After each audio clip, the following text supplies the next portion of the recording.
Ежедневно в электронный кабинет поступают около 30 заявок от пациентов. Речь идет об услуге телемедицины, которая используется в нашем регионе, где расстояния являются критическим фактором для получения высококвалифицированной медпомощи. Круглые сутки врачи консультируют своих коллег и пациентов, как планово, так и по особо тяжким случаям.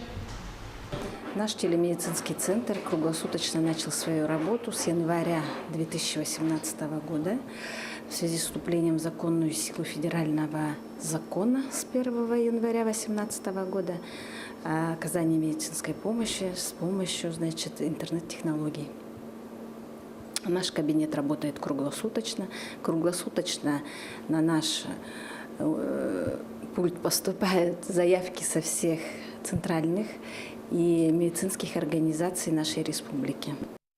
Так, телеконсультацию провели врачи Алданской больницы по случаю пострадавшей в ДТП, состояние которой крайне тяжелое. Коллеги Республиканской больницы номер 2 ознакомились с историей болезни, проанализировали результаты рентгена, компьютерной томографии, дали свои рекомендации. По словам алданских врачей, к таким дистанционным консультациям прибегают часто, и это стало уже обыденным делом в сфере здравоохранения. Я хочу сказать, что данные технологии используются уже достаточно давно. Это не первый год.